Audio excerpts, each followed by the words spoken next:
Daud sendiri ada kesombongannya itu. Waktu Paulus menulis surat kepada suatu jemaat, apakah dia sadar betul ini firman Tuhan? Kenapa kita bersuara lebih keras kepada LGBTQ? Karena ini coba dibenarkan.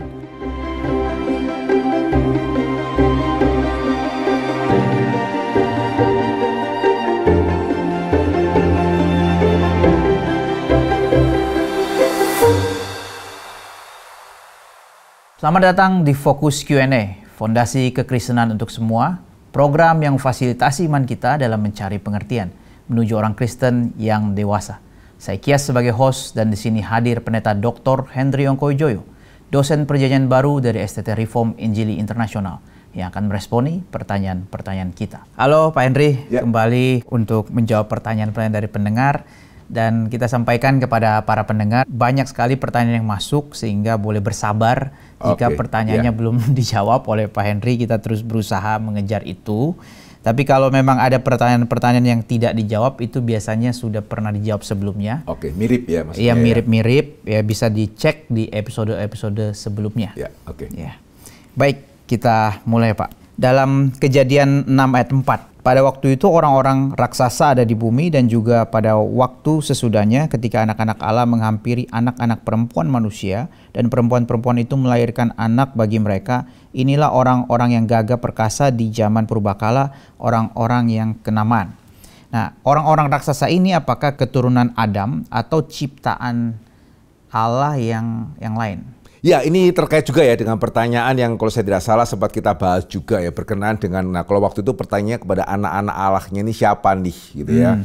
Nah waktu itu secara singkat saja kita sudah sempat membahas, ada 3 penafsiran memang ya. Anak Allahnya ya malaikat, anak manusianya manusia.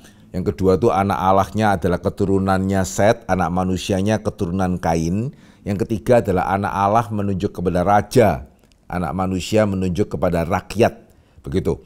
Nah saya pribadi memang dari ketiga tafsiran ini lebih condong kepada yang kedua. Ya karena kalau kita melihat sebelum peristiwa itu ya at least sebagian golongan manusia itu relatif baik. Ya dari keturunan Set kan ada Henok, ada Metusala dan seterusnya. Setelah peristiwa itu kan manusia menjadi begitu rusak sehingga sampai kemudian Tuhan mendatangkan air bah.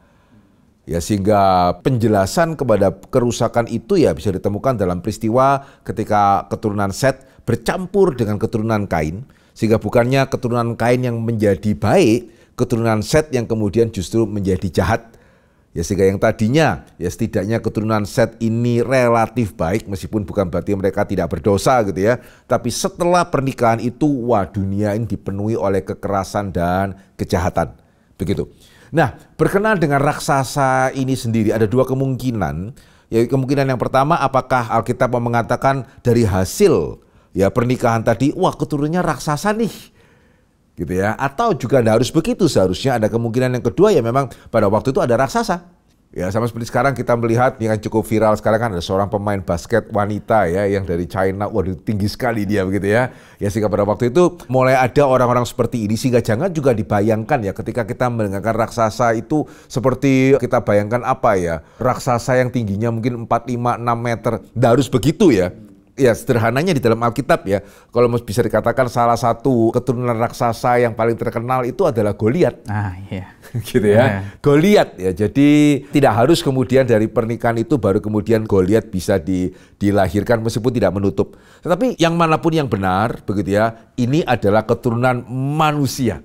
Ya, jadi bukan ciptaan malaikat, ini adalah keturunan manusia yang berarti ciptaan Tuhan juga. Banyak orang menggambarkan Goliat itu besar sekali ya. Oh iya. Padahal besarnya pastinya besar, apalagi kalau dibandingkan dengan Daud ya. Cuman ya nggak sampai besarnya 5 meter, karena kalau dia 5 meter besarnya nggak cukup ya satu orang pegang perisainya ya. Itu mungkin perlu satu grup orang pegang perisainya. Fakta bahwa cukup satu orang begitu ya yang memegang perisainya ya, itu berarti ya memang dia besar gitu. Cuman ya nggak sampai besarnya itu besar-besar seperti bagaimana begitu. Ya 2 meteran gitu ya sampai 3 meter. Ya 2 meter, ya 2-3 meter lah.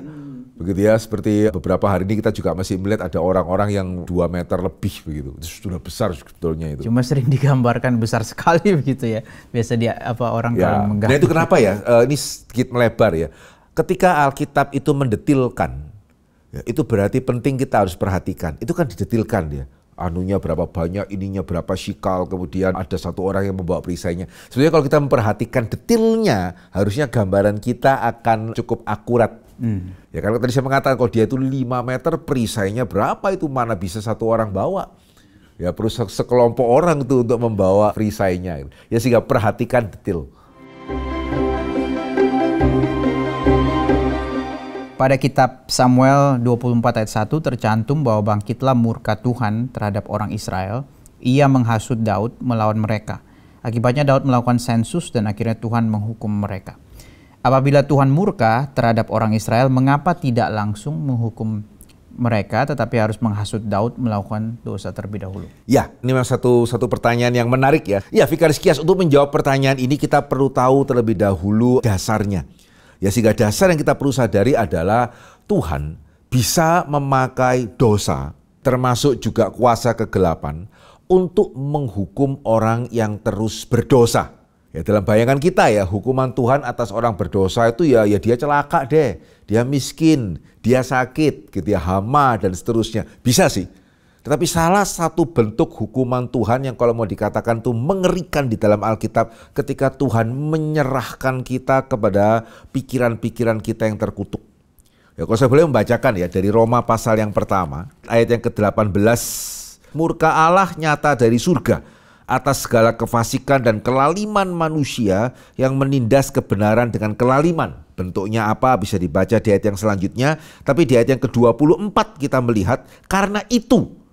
Ya karena kelaliman tadi, karena kefasikan tadi, ya Allah menyerahkan mereka kepada keinginan hati mereka akan kecemaran sehingga mereka saling mencemarkan tubuh mereka. Ya di sini kita melihat sesuatu hal yang mengherankan.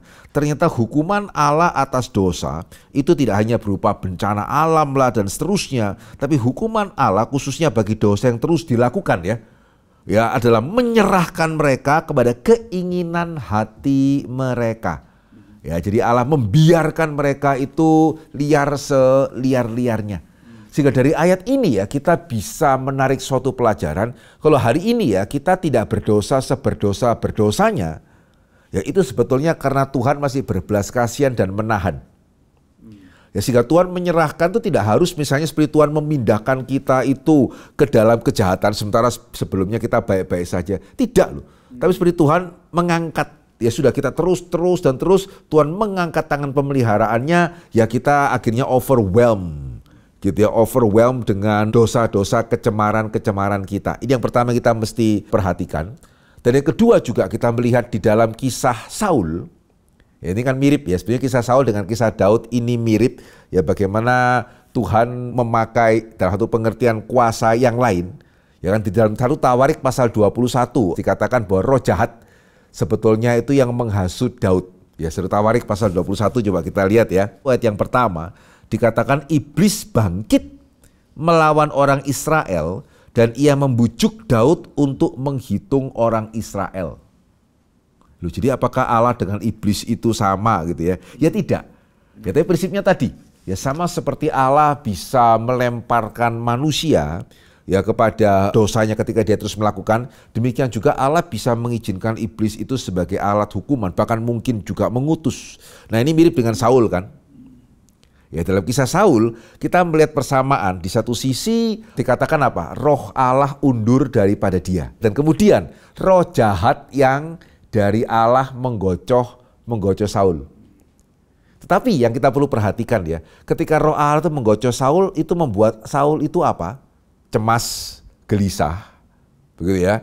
Nah sebetulnya perasaan cemas, gelisah itu sudah ada sebelumnya ketika dia tidak terima bahwa Daud yang akan menggantikan dia.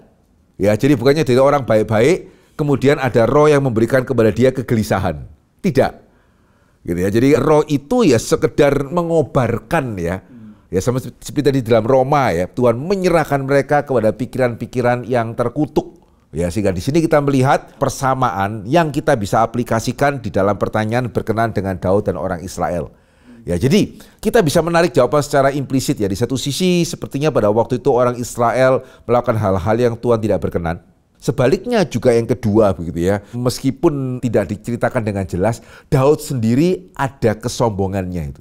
Ya kan sebetulnya pada waktu dia akan mensensus, ya dia sudah diperingatkan oleh Yoab. Yoab sendiri merasa ini sesuatu hal itu yang sangat mengganggu karena pada waktu itu ya mengadakan sensus itu sangat sulit. Dan biasanya dilakukan hanya situasi genting ya, perang. Nah pada waktu kan everything good. Ngapain mengadakan sensus? Ya jadi sebetulnya sudah ada ya dalam hal ini ya meskipun tidak persis sama ya Daud dengan Nebukadnezar, at least sedikit paralel lah. Gitu ya. Jadi Daud ingin melihat besarnya dia seberapa ini. Ya rakyatnya dia seberapa. Ya sehingga hal itu Tuhan tidak berkenan. Ya sehingga akhirnya Tuhan ya kalau mau dikatakan dalam bahasa manusia saat kali tepuk dua lalat. Ya jadi Tuhan mengizinkan kemudian iblis itu atau Tuhan juga bisa seperti Saul ya. Tuhan akhirnya mengizinkan atau juga mungkin mengutus iblis untuk menggocok Daud. Ya sehingga Tawarik melihatnya ini iblis, tapi Samuel juga menunjukkan ya ini tidak terlepas dari kedaulatan Tuhan sama seperti Saul ya, ada roh jahat tapi roh jahat ini dari Allah. Cuman tadi bukannya memberikan kepada Daud sesuatu hal yang dia tidak ada sebelumnya, ya tapi sudah ada sebelumnya. Ya dan sepertinya sudah diperingatkan dia tetap begitu, akhirnya sama Tuhan diserahkan. Meskipun di dalam Daud kita melihat pengampunan yang tidak diterima oleh Saul. Saya ada pertanyaan dari Yakobus 1, Pak. Oh iya. Ini apakah bertentangan justru mendukung ya? Apabila seorang dicobai, janganlah ia berkata pencobaan ini datang dari Allah, sebab Allah tidak dapat dicobai oleh yang jahat dan ia sendiri tidak mencobai siapapun. Tetapi tiap-tiap orang dicobai oleh keinginannya sendiri karena ia diseret dan dipikat olehnya. Ya, jadi Allah tidak mencobai ya, tapi Allah menghukum. Menghukum tidak sama dengan mencobai. Oke, ya. Nah ini penting ini. Gitu ya, Allah menghukum tidak sama dengan Allah mencobai. Itu kenapa tadi saya mungkin juga sekaligus saya tekankan lagi ya. Ketika kesalahan itu biasanya berlarut-larut. Ya seperti Roma tadi ya, kefasikan, kelaliman, akhirnya Tuhan menyerahkan. Saul diperingatkan sekali, dua kali, roh Allah undur dan roh jahat dari Allah datang. Nah memang di dalam kisah Daud, orang Israel tidak diberikan background yang panjang, tapi kita bisa menarik kesimpulan dari ayat-ayat yang lebih jelas yang tadi sudah saya paparkan. Jadi menghukum tidak sama dengan mencobai. Tentang Roma 1 tadi, itu apakah salah satu dasar dari dosa homoseks? Ya ada di sana, salah satunya ya. Nah itu apakah salah satu dan lebih berdosa daripada dosa-dosa lain yang dicatat di ayat selanjutnya, misalnya kurang ajar, serakah dan sebagainya? Lebih berdosa kita mungkin masih debatable ya kalau dikatakan lebih berdosa. Ya, tapi itu merupakan sesuatu hal yang Tuhan tidak berkenan, harusnya sangat jelas dalam Roma. Meskipun tadi ya, gak bisa kita mengatakan, oh berarti itu gara-gara Tuhan ya, sehingga ada orang yang sekarang LGBT kata. Tidak kan, tadi berkali-kali saya tekankan sudah ada sebelumnya. Ya, cuma sekarang Tuhan kemudian sudah menyerahkan mereka kepada pikiran terkutuk, sehingga pikiran itu sudah ada sebelumnya. Bukannya tiba-tiba Tuhan taruh pikiran jahat di dalam diri seseorang. Bukan di dalam pengertian seperti itu. Ya, saya menanyakan tentang lebih besar atau tidak dengan dosa-dosa yang lain, serakah dan sebagainya, karena terkesan misalnya orang Kristen mengkritik LGBT dan sebagainya, kesannya kurang fair karena itu lebih sering disebut, itu dosa itu sering disebut, sementara dosa-dosa yang lain yang dicatat di sini tidak terlalu ditentang. Oke. Ini satu pertanyaan yang menarik ya. Kalau saya boleh mengatakan, dah begitu. Gitu ya. Kenapa kita bersuara lebih keras kepada LGBTQ? Karena dua hal ya. Yang pertama ini coba dibenarkan. Jadi andai kata nanti ada orang yang mencoba membenarkan, oh anak nggak hormat orang tua, enggak apa-apa kok. Ya kita akan bersuara sama kerasnya nih. Gitu. Dan yang kedua kita mesti menjaga juga anak-anak kita. Ya jadi sekarang kan anak-anak kita juga berada di bawah ancaman LGBTQ. Kalau sekarang kan juga tadi ya anak yang kurang ajar dengan orang tuanya. Ya saya rasa nggak akan ada film Hollywood misalnya membuat, oh bagus kok anak tidak hormat orang tuanya ini bagus begitu ya. Sementara hari ini kan itu terus coba untuk dipaparkan. Iya. Ya sehingga bukan tidak fair, tetapi karena memang situasinya memang berbeda. Jadi ya tadi saya mengatakan kalau andai kata hari ini gitu ya, dunia mendorong anak tidak menghormati orang tuanya, ya saudara boleh percaya kita akan bersuara sama terhadap hal itu sama seperti hari ini kita bersuara akan LGBTQ. Saya ingin penjelasan mengenai Hakim-Hakim 9 ayat 23 di mana di situ ada kata Allah membangkitkan semangat jahat. Bukankah Allah itu benar adanya? Mengapa Allah menjadi seolah-olah sumber jahat itu sendiri? Ya mohon penjelasan. Ya berarti mirip ya dengan yang tadi ya. Jawabannya nanti kalau secara konteks ya, Hakim-Hakim pasal berapa tadi? 9 ayat 23. Ya, itu kan berkenaan dengan Abimelek ya dan penduduk Sikem. Ya, yang mereka sebetulnya bekerja sama ya Jadi Abimelek ini kan salah satu anak daripada Gideon. Ya, Gideon itu sebetulnya kan sudah sangat berjasa kepada kota Sikem. Ya, kemudian satu hari Abimelek bertanya kepada penduduk Sikem, kamu ingin dipimpin satu orang atau banyak orang? Mereka sepakat dengan Abimelek untuk kemudian membunuh anak-anak Gideon yang lain, cuman kelewatan satu orang, Yotam. Dan kemudian Yotam menubuatkan ya, kalau nanti kamu itu tidak setia, ya maka dua-dua akan celaka ini. Nah, sehingga sebetulnya ketika dikatakan tadi Allah membangkitkan semangat jahat itu adalah itu sebagai bentuk hukuman sekali lagi yang sama. Jadi di awalnya itu Abimelek dan penduduk Sikem sama-sama tidak setia kepada anak-anak Gideon. Ya, sehingga sifat ketidaksetiaan sudah ada, sehingga kemudian tadi ya Allah menarik tangannya sehingga mereka saling tidak setia satu dengan yang lain. Ya, sekali lagi itu sebagai bentuk penghukuman, bukan sebagai pencobaan. Dan yang kedua, sifat tidak setianya sudah ada, bukan Allah sumber. Kalau sumber itu kan seolah-olah tidak ada Allah yang mengadakan kan. Tidak. Ini sudah ada, itu yang membuat mereka akhirnya membunuh anak-anak Gideon yang lain. Tentang Henok dan Elia, Pak, mengapa mereka naik ke surga? Apakah mereka tidak berdosa? Apa dasarnya mereka diangkat ke surga? First thing first ya, tidak ada manusia tidak berdosa kecuali Tuhan kita gitu ya, termasuk Henok dengan Elia itu juga berdosa. Nah, tapi yang sudah pernah kita singgung ya dalam sesi sebelumnya, Elia itu dikatakan memang jenazahnya tidak ditemukan. Ya, dia dengan kereta diangkat ke atas, bukan berarti dia tidak meninggal loh. Ya, karena dalam perjanjian baru di Gunung Transfigurasi ya, tidak ada indikasi, bahkan ya segala indikasi menunjukkan situasi Musa dengan Elia sama itu. Ya, bukannya wah Musa roh saja, Elia roh dan daging gitu ya. Tidak gitu ya. Segala indikasi menunjukkan itu sama situasinya Musa dengan Elia. Gitu ya, ada persamaan ya, mirip-mirip itu ada di sana. Sehingga bisa dikatakan bahwa Elia sebetulnya meninggal meskipun memang jenazahnya tidak ditemukan. Nah, yang kita perlu seksama juga ya membaca dalam kasus Henok, dikatakan dia tidak ada lagi loh. Bukan dikatakan dia tidak mati loh, atau yang kelihatan dia ke surga seperti Yesus naik ke surga, itu jelas ya. Begitu ya, enggak loh. Tiba-tiba dia tidak ada lagi. Ya, sehingga andai kata misalnya memang tidak ada cerita transfigurasi ya, tidak ada cerita mengenai Elia naik diangkat oleh kereta ya, kita hanya bisa mengatakan we have no idea. Tetapi karena ada cerita transfigurasi, plus ada cerita Elia juga diangkat pakai kereta, ya ternyata waktu itu kan yang melihat hanya Elisa, di luar itu kan juga orang tidak lihat. Yeah. Dan ternyata Elia juga situasinya sama dengan Musa, ya berarti sebetulnya cukup sah ya, cukup bisa dipertanggungjawabkan kalau kita juga menyimpulkan bukan berarti Henok tidak mati, dia tidak kelihatan. Jasadnya atau jenazahnya tidak dia diangkat aja oleh Tuhan. Sama seperti Elia ditangkat, cuman bedanya Elia sempat dilihat Elisa. Sehingga dikata waktu itu Elisa tidak ngotot ikut, ya sama. Elia tidak ada, Elia tiba-tiba diangkat, dia tidak mati ya, enggak. Begitu ya, jadi bukan berarti mereka itu tidak mati ya. Ya, tapi itu sekaligus juga yang mau ditekankan, sebetulnya yang lebih mau ditekankan adalah iman ya. Karena di dalam Ibrani, ya penulis surat Ibrani itu menyandingkan Habel dengan Henok. Ya, jadi yang mau ditekankan sama seperti Habel karena dia iman. Ya, dia waktu mati dia berkenan di hadapan Tuhan. Ya, Henok juga berkenan kepada Tuhan karena iman, bukan karena dia tidak berdosa. Ya, jadi iman itu adalah yang mau ditekankan di sini gitu. Mohon penjelasan mengenai penyangkalan Petrus 3 kali yang dijelaskan dalam 4 Injil. Terkesan ada perbedaan alur cerita, termasuk orang yang menegur Petrus terlihat tidak sama. Contoh di Injil Markus yang menegur kedua adalah orang yang sama yang menegur wanita, pertama. Hamba perempuan itu, oke. Sedangkan Injil lain menjelaskan hal yang berbeda. Hamba lain, oke. Ya, sebetulnya sekali lagi ya, itu kenapa mungkin boleh juga nanti diberikan ya link mengenai yang Injil, karena cukup banyak ya pertanyaan-pertanyaan yang seputar ini kok beda, kok nggak harus persis sama. Nah, itu sebenarnya dasarnya adalah kita melihat Injil itu seperti satu catatan pengadilan ya, yang harus persis plek sama seperti apa yang dikatakan. Tidak.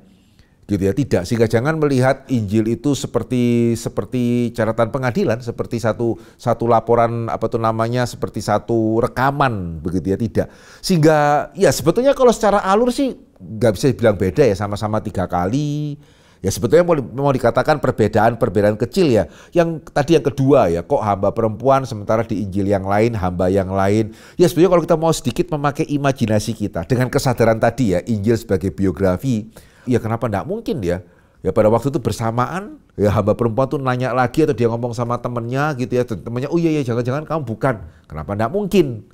Dan sekali lagi, lo kok nggak dicatat dua-duanya? Ya enggak harus. Ya jadi kita juga tidak boleh ya, karena kalau enggak ya, akhirnya kita mengenakan satu tuntutan yang tidak relevan dengan genre-nya. Yeah. Injil sekali lagi biografi, bukan catatan pengadilan yang harus mencatat setiap kalimat, setiap peristiwa semendetil mungkin. Yohanes sudah mengatakan juga, ya enggak mungkin sih kalau setiap Yesus lakukan dicatat, enggak ada buku bisa menampungnya. Ya sehingga termasuk juga kalau setiap catatan secara mendetil, semuanya detil menit ke menit dicatat, ya kitab kita akan sangat panjang. Ya jadi sebetulnya kalau dalam hal ini secara alur sama 3 kali ya. Perbedaan tadi ini kok perempuan, ini kok hamba yang lain. Kenapa enggak bisa kemudian dikatakan dua-dua gitu. Mereka saling diskusikah atau apa, yang satu dicatat di Injil yang Markus, yang wanita itu Markus mencatat yang hamba Tuhan perempuan itu, sementara yang lain mencatat yang lainnya. Begitu ya, sangat mungkin.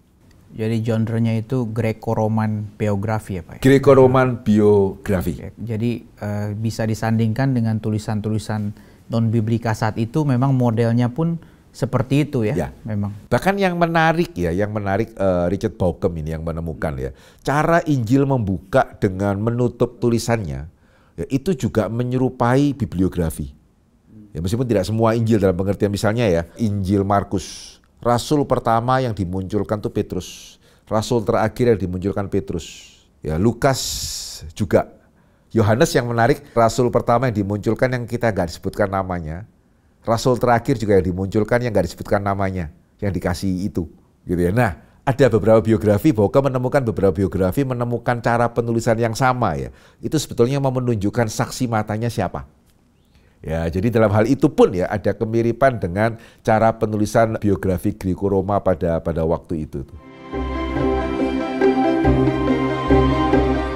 Apakah Yesus salah kutip di sini? Mengapa dalam Markus Yesus sebut Daud ketemu Abiatar, padahal dalam 1 Samuel Daud ketemunya Ahimelek? Atau mungkin boleh dibacakan oleh Vikaris Kias Markus berapa itu? Markus 2 ayat 26. Ya. Bagaimana ia masuk ke dalam rumah Allah waktu Abiatar menjabat sebagai imam besar, lalu makan roti sajian itu yang tidak boleh dimakan kecuali oleh imam-imam. Ya, sementara Samuel mengatakan, sampailah Daud ke Nob kepada Ahimelek, imam itu. Ya. Dengan gemetar Ahimelek pergi menemui Daud dan berkata kepadanya, mengapa engkau seorang diri dan tidak ada orang bersama-sama dengan engkau? Abiatar adalah anak Ahimelek. Ya. Oke, ya jadi gimana nih, yang harusnya kan Daudnya ketemu Ahimelek, kenapa kok dikatakan dalam Markus sepertinya Daud ketemunya dengan Abiatar begitu.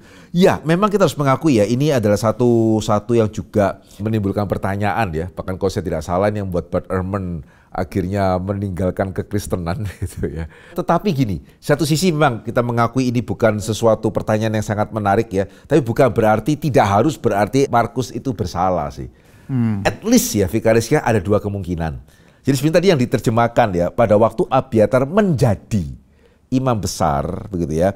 Nah ini teks Yunaninya ya, itu adalah Epi Abiatar Archereus. Ya, Epi itu adalah ya kalau di sini bisa diterjemahkan pada masa lah ya. Epi itu bisa diterjemahkan pada masa Abiatar imam besar.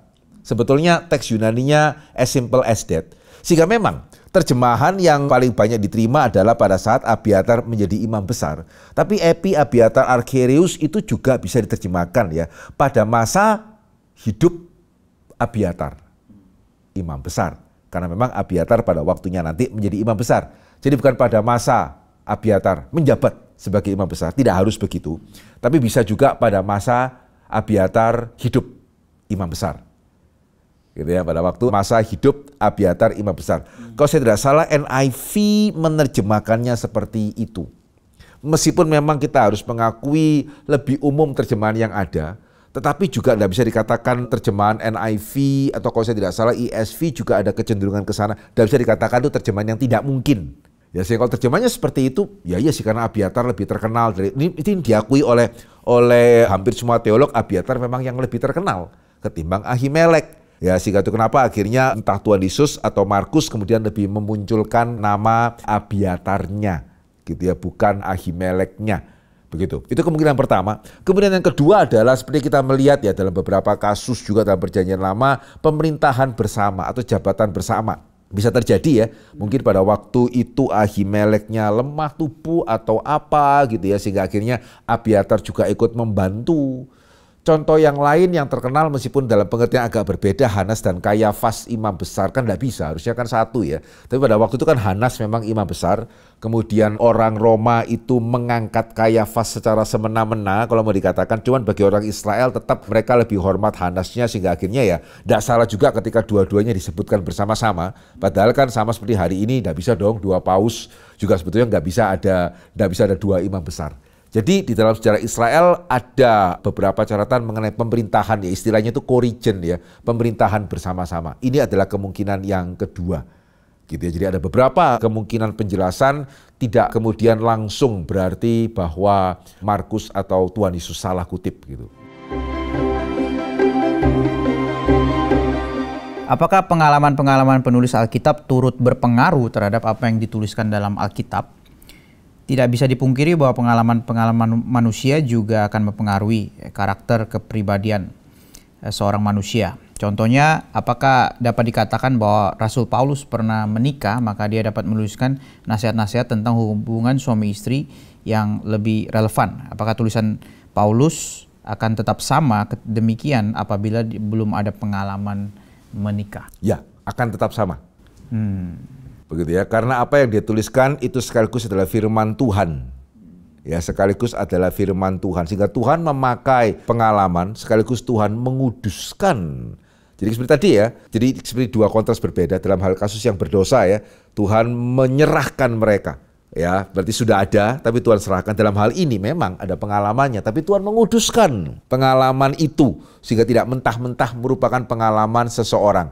Ya, jadi apa yang dikatakan oleh Paulus itu sekaligus firman Tuhan sepenuhnya gitu ya, terlepas dari dia sudah menikah atau belum menikah. Karena sebetulnya ya, ini hari ini ya, ini situasi studi hari ini ya. Apakah betul Paulus itu sudah menikah? Ya, yang sudah pernah kita bahas ya. Itu sebetulnya lebih didasarkan kepada peraturan Farisi yang dibuat cukup lama setelah Paulus hidup, yang tidak bisa ditarik mundur begitu saja. Jadi masih debatable loh. Begitu ya, Paulus itu sudah menikah atau belum menikah, karena dasar selamanya dikatakan, loh kok tahu Paulus sudah menikah? Karena aturannya walau Farisi sudah menikah, itu aturan bukan pada masa Paulus gitu ya, dan nggak bisa begitu saja ditarik aturannya itu kembali pada masa Paulus gitu. Dan hari ini kita belum menemukan aturan Farisi mengenai pernikahan dari abad yang pada masa Paulus belum ada. Ya, tapi yang pasti adalah isinya akan sama Alkitab, tidak diganti. Andai kata Paulus tidak menikah, bukan berarti nasihatnya akan berubah. Jadi pengalaman berpengaruh, tapi dikuduskan. Tapi Allah menguduskan. Sampai seperti tadi ya, sudah ada dosa di sebelumnya. Allah ketika mereka terus berdosa, Allah membiarkan sudah. Allah bahkan menyerahkan. Ya, Allah menyerahkan. Ini melawan teori yang lain, misalnya teori dikte begitu ya. Bukan mendikte ya, Allah bukan mendikte. Tidak, bahkan kalau tadi dikatakan dikte ya, Matius, Markus, Lukas harusnya persis sama dong. Kenapa kalau malaikat mendiktekan kok Matius, Markus, dan Lukas bisa ada perbedaan-perbedaan seperti tadi? Justru itu sebetulnya juga menunjukkan bukan dikte loh. Dan memang bukan dikte sih. Dikte itu hanya untuk yang seperti pada waktu Nabi misalnya, tuliskanlah. Oke, ada ya. Ada. Gitu ya, jadi katakanlah apa yang kamu harus tuliskan gitu ya, atau ya seperti 10 perintah Allah, ya jelas itu dikte kan, bukan Musa yang menulis ya. Jadi ada ya di dalam Alkitab yang dikte, tetapi itu ya jumlahnya ya jumlahnya tidak banyak sebetulnya. Waktu Paulus menulis surat kepada suatu jemaat, apakah itu simply surat pengembalaan seperti orang hari ini, atau dia sadar betul ini firman Tuhan? Dia sadar dia menulis sebagai seorang rasul, itu dalam Korintus jelas. Termasuk juga ini yang menarik ya, pada masa itu ya, pengantar dan penerima surat itu sama-sama ditaruh di atas. Kalau kita hari ini kan penerima surat kan kepada yang terhormat, baru di bawah hormat kami. Begitu ya. Nah, kalau surat-surat pada waktu itu dua-dua di atas, sehingga kalau kita melihat surat Paulus kan dari siapa kepada siapa.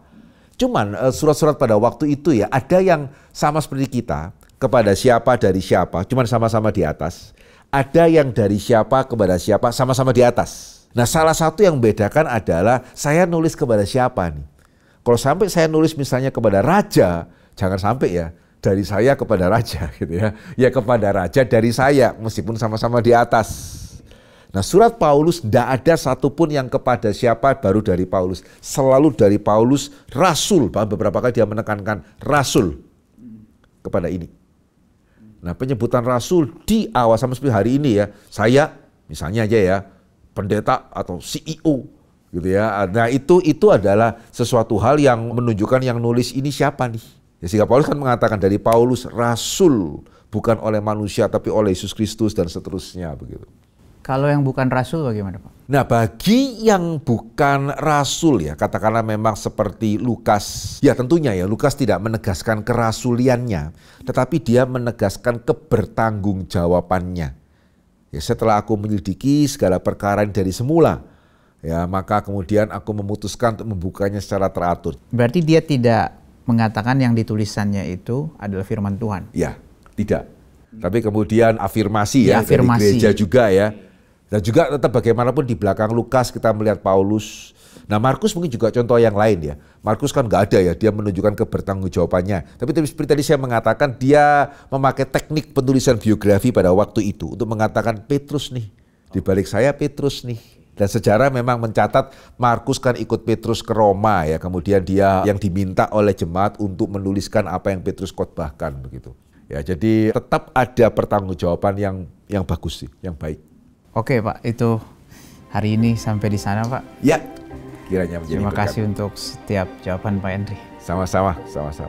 Kita bersyukur pertanyaan-pertanyaan sudah boleh dijawab, tapi kalau saudara masih mempunyai pertanyaan yang lain, silakan mengirimkan pertanyaan Anda melalui WhatsApp atau komen di YouTube.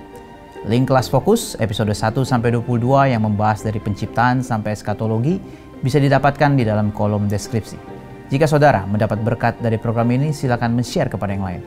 Mari kita bersama bertumbuh menjadi orang Kristen yang dewasa. Tuhan memberkati.